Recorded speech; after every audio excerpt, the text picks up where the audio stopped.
like the negativity that comes with it, man. Like again, if you don't like a certain song, man, you a hater, you hating. I just don't like the fucking song, nigga. That's it. I don't have to be a hater because I hate that damn song. That's what I do hate, nigga.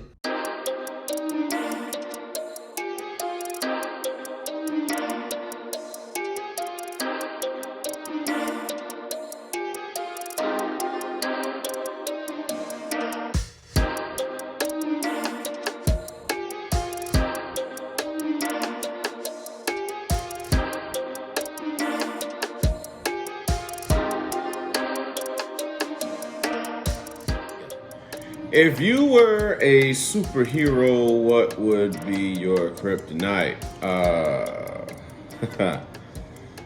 plethora of things, really. For me, being honest with myself and you guys, my kryptonite is two things in particular: time and family.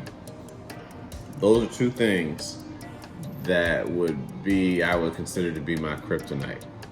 And they all coincide because looking back at my life and a lot of the anxiety and depression that I would say that I lived in was the lack of time that I had to spend with my family due to my military obligations or my occupational obligations after the military. You know what I'm saying? Doing the same job just as a civilian or doing it as like a contractor. And it was like, when you're young, you have all the time in the world and you have no money. When you get older, you start to make money, then you start to lose time. And then once you're older, once you're way older, you reach like 60 and 70 and all that stuff, you got all the time in the world, but now you don't have and you may have money, but you don't have the energy now to do all the things you wanted to do when you were younger. And life is just passing us by. It's literally just breezing by. But for me, being the superhero and the villain that I am, my kryptonite is definitely my family and the aspect of time. Because time is one thing you can't get back ever. Like, time spent, it's gone. Even when you stop to think and you dwell on something, time is still moving forward. You know what I'm saying? Like, it doesn't matter. You can literally be upset at yourself about something you did. You feel like a failure as a father. I'm just giving personal testimonies. You can feel like a failure as a father and you just stop, like there's no reason for you to go on. Meanwhile, life is still moving on. And it doesn't wait. It doesn't wait for you to figure out that time moves on. It just continues to go on. So you look up and you can see your kid grow up. Used to be this little person, and now they're going off starting their own lives in hopes to not do the same cycles. And life is funny. Life is very funny. Life is a very strange way of preparing you for what's to come. And all those times where you just felt like you couldn't make it through, those times where you felt like there's nothing out there for me to do, and like anybody I try to love always treats me wrong, all those, the woe is me stuff that we tend to do. I mean, your feelings are valid, but at the same time, it's like there's so much to live for, man. We can focus on the shit that we don't have, but what good would it do? Like, it's better to focus on the things that you do have. And that's where I go back to time and family. Currently, right now, for some of you that have kids, and sometimes your phone or your job or whatever can take precedence over just that time of being in that present moment with your kids or your parents, grandparents, cousins, whatever. But I really feel that people have to understand the concept of time and how important it is, because it's something you don't ever get back. Like, the present moment, that's all you have. But eventually those present moments that you have with people become the past. And when sometimes when people are gone, they're gone. That's it. You know what I mean? It's like, did you value them in that present moment? And that's what I try to learn to do now as a man. Try to appreciate those that I have that present moment with. You know, let them know that they are valued, that I value them for however long, you know what I'm saying, that time lasts. I mean, you know, you think that people are going to be around forever, but I mean, everything is temporary.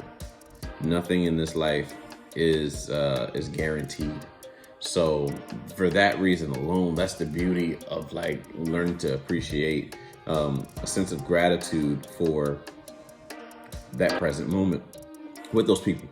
And I just want myself and others to really grasp the concept of time.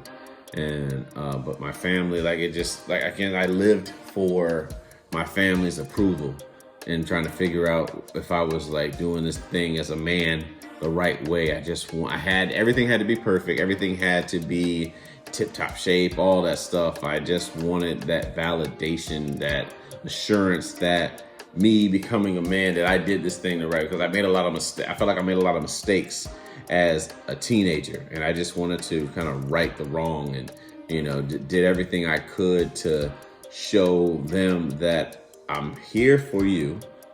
I'm going to love you. I'm going to work my ass off, and I want to be there for you. And it drained me. It drained me something serious. I put on this cape, this invisible cape of being Superman. And the thing is, when you become Superman, nobody saves Superman. Not the regular citizens of Metropolis. Nobody saves Superman. It takes other superheroes to come and save you. And you'd be very hard pressed to find people like yourself that take it upon themselves to save others. You know what I mean? That's something you signed up for. No one told you to do it. But when you sign up for that shit and you try to do the extraordinary, but you're looking at the ordinary people to do extraordinary stuff, and you're calling upon them, but you chose to be this extraordinary. You didn't have to be extraordinary. You could have been just ordinary. And then it gets frustrating because, you know, you just feel like, almost in the sense like somebody owes you something. No one owes you shit. You know what I'm saying? And you just have to, if you're going to do nice things, if you're going to do kind things, whatever, that's on you. Unconditional love. Like, don't expect anything in return. You shouldn't, because it makes you very resentful if you expect something in return. You do something expecting something in return. That was more about your ego and validation than anything else. It wasn't just a sheer sake of being part of your spirit and soul and giving that to giving a part of your soul or your spirit to somebody in that moment by an act of kindness. So, but it's growth. Everything is growth, and trying to learn how to manage this thing called life. And one way you manage this thing called life is understanding the value of time and the value of family.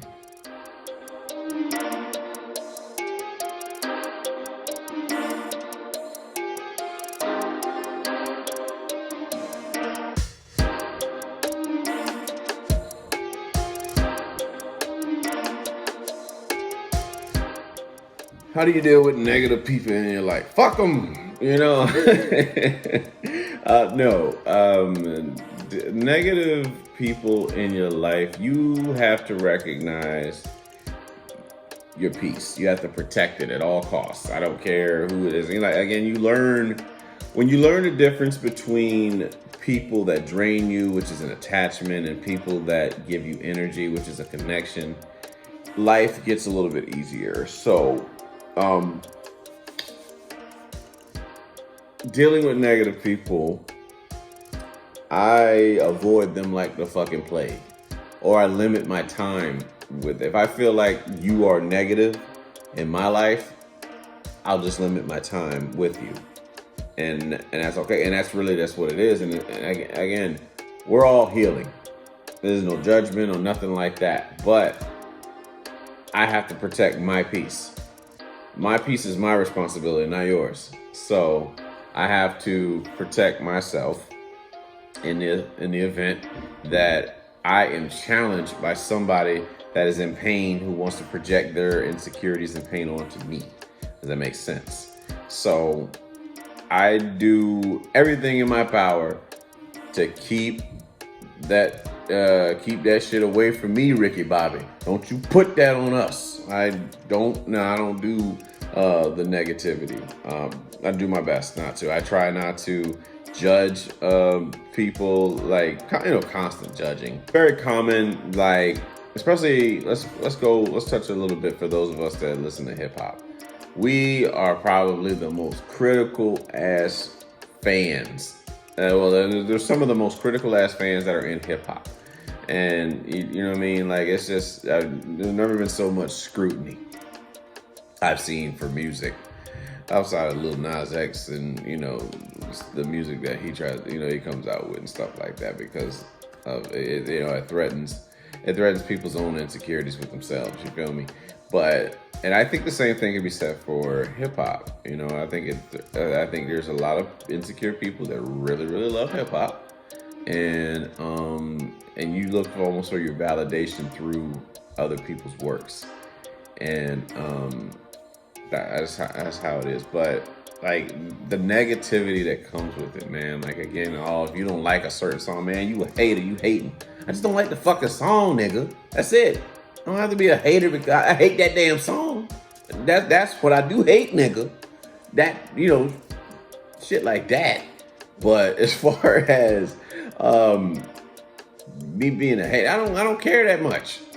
But there are some people that just naturally, I don't even say naturally, they are so programmed to hate one another that they do it just all the time. Man, fuck him, man. I don't even know why they're saying fuck him. It's just that negativity, man. And you watch the people that you're around.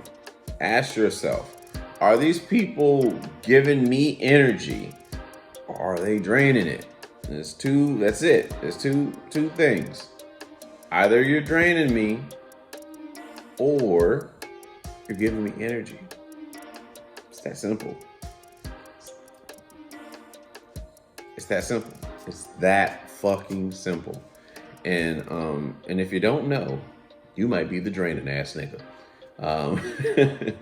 So, you know what I mean? Like, I just dealing with negative people, I remind myself that nothing that anyone does is about me. It's solely on them and their projection of the life that they're living. You know what I mean? You don't take anything personal. And it helps, man. When you realize that nothing anybody does try to do to you, it's all about them and their mind and what they're dealing with, man. I mean, people in pain project their pain onto others. It makes them, misery loves company.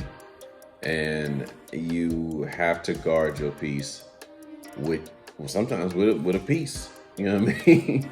But I want people to understand that it is your responsibility to protect your own peace, no one else's, and only you know what that peace is. So you do what you have to do to protect yourself. There's some people in my life that felt that what they were doing was disrupting. What they were doing with me, being involved with me, was disrupting their peace, and they had to let me go.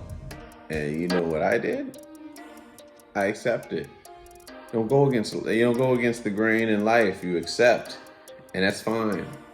And then there's some people that like to leave your life and come back, and leave your life and come back. Now you're disrupting my peace, and that's when you have to yell peace. You know what I mean? Like, do you value me? Is the question. You can tell me you love me all to high heaven, right? But how do you treat me? It's not what you say, it's what you do. Always remember that shit. It's not what a person says, it's what they do. People tell you they love you in many ways, but as far as like showing their love, it's that's what matters. People you value, you don't. Yeah, that's not how you move. So, at least in my perspective, but I just want to say that I deal with negative people by avoiding them like the fucking plague, and I do my best to put out positive energy into the world. I want to be the change. I become the change that I want to see in the world. Is what I try to do, and reminding people that we are in pain, and to extend grace to those who say hurtful shit to you. But that person is in dire need of saving. If they can spew out the hatred towards you, imagine what they're going through inside, because that's what happens. I feel like those in pain spark. They spit out so much hateful rhetoric for their own misery that they're dealing with on the inside. And so if you have negative people around you, get the fuck from around them.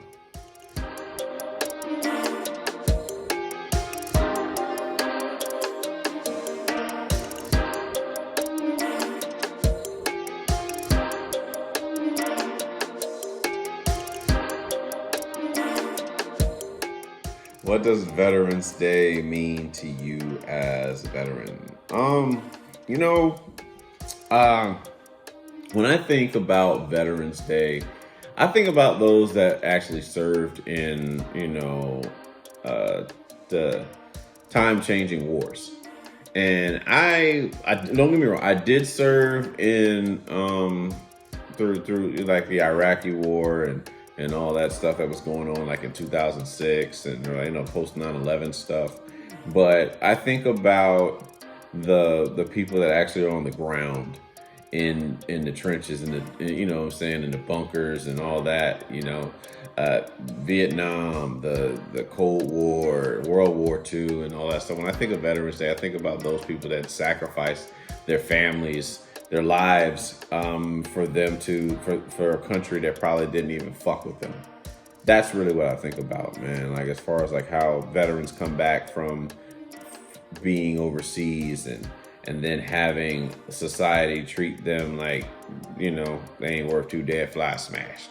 And it's heart breaking to see, but it's those, because again, mental health is very serious. I want to continue to promote that into my segments, and whenever you guys send in questions and things like that, which I do appreciate, all of those people that support the way that they do, the way that you guys do, with this show and all of that. But I want to just take time to recognize those that have put their lives on the line, and all for the love of this country. And we have our issues, but USA is that's home to us, all of it. You know what I'm saying? The hatred, all the negative things, the positive things, the things. That's it, really. But yeah, Veterans Day, it means to me that it reminds me of the times that I had with a lot of the people that I served with. The many funny moments that we've had when we were in the service, being kicked out of a CD store for being too loud, or let me say this right, being black and being too loud. And FYE at what was it, Mary Esther Mall in Fort Walton Beach, when I first got into the Air Force, they kicked us out of FYE because we were laughing. That's it. That's literally all we did, was laugh. But they asked us to leave the store, and it was a different moment. I was, young. I was 19 I was 18 years old, and just full of that Tupac energy, like, what's up, man, type shit. Talking about shit I didn't have no idea about. And I think about, like, riding those streets, 98?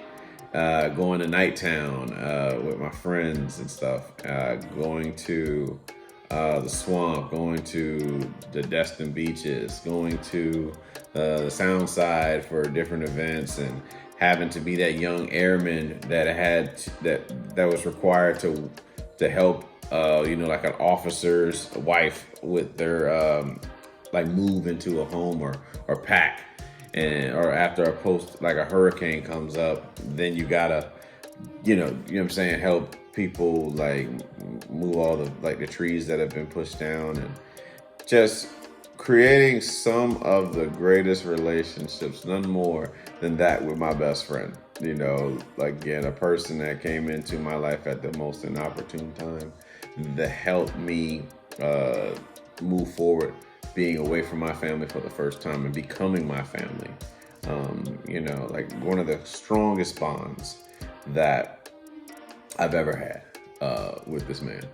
And like I said, man, it's one of the one of the greatest people I've ever met. And had it not been for the military, that I would have never met one of my if not, yeah, one of my greatest friends, if not my greatest friend, my brother, my family, in the military.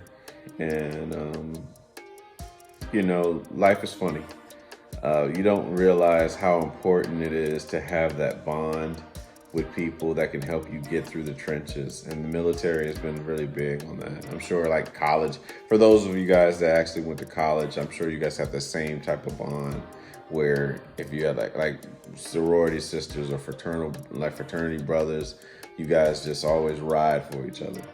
And you go through thick and thin and you see different things. But that's what I feel like that's what I think about when I think about Veterans Day, is going through what I went through with some of the closest people to me. And like I said, Hurlburt Field, Air Force Base, there were a lot of memories done.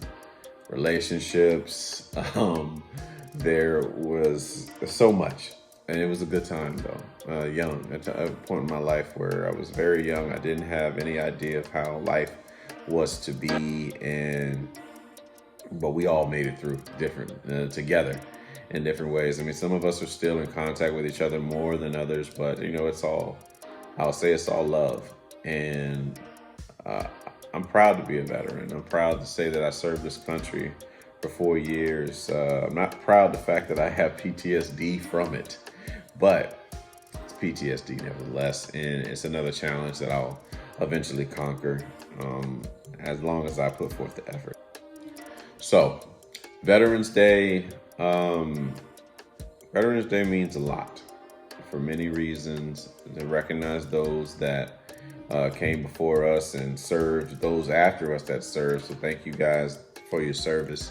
It ain't easy being away from your families or having to make sacrifices just to serve the country, but you do have a military obligation. And then I think about, my brothers and sisters that I met in the armed forces that, we all did this shit together. And hopefully we can still be here for our families and show everybody that, we stood for something. And I think that's really what matters, is to stand for something. It's tribal. It's all about finding your tribe. I found mine. Hoorah, Air Force.